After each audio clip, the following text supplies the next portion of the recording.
ভাই, আল্লাহ যদি আমাকে নিয়েও যায়, আমার বাচ্চাটার প্রতি একটু খেয়াল রাখবেন। ভাই আল্লাহ যদি আমাকে নিয়ে যায়, আমার বাচ্চাটার দিকে একটু খেয়াল রাখবেন। কারণ আমি যে সংগ্রামে নেমেছি, সেই সংগ্রামটা হক বাতিলের সংগ্রাম।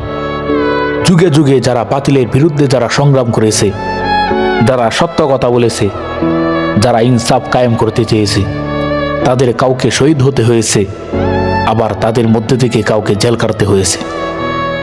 কারণ আমি চাই আমার মৃত্যুটা যেন একটা শহীদি মৃত্যু হয়। কারণ যেখানে মানুষ সবাই যখন মৃত্যুটাকে ভীষণ ভয় পায়, আমি তখন হাসতে হাসতে আল্লাহ তাআলার কাছে ভীষণ সন্তুষ্ট নিয়ে পৌঁছাতে চাই। আজকে সেই উসমান হাদি ভাইয়ের কথা আল্লাহ তাআলা কবুল করে নিয়েছেন এবং তিনি শুক্রবার দিন দুনিয়া থেকে বিদায় নিয়েছেন এবং তিনি শহীদ হয়েছেন। হাদিসের মধ্যে আছে, কেউ যদি শুক্রবার দিন মারা যায়, তার কবরের আযাব হয় না, তার কবরের আযাব আল্লাহ তাআলা মাফ করে দেন। আর কেউ যদি ইনসাফ কায়েম করতে গিয়ে বাতিলের বিরুদ্ধে লড়াই করে কেউ যদি শহীদ হয়, এই শহীদের রক্ত জমিনে পড়ার আগে আগে আল্লাহ তাআলা তার জীবনের সমস্ত গুনাহ মাফ করে দেয়।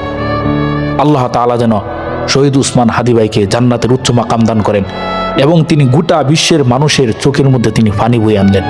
এমন কোনো মানুষ নাই, এমন কোনো বাচ্চা নাই যে শহীদ উসমান হাদি ভাইয়ের জন্য কান্না করে নাই। আল্লাহ তাআলা আমার ভাইকে জান্নাতের উচ্চ মাকাম যেন দান করেন, আমিন।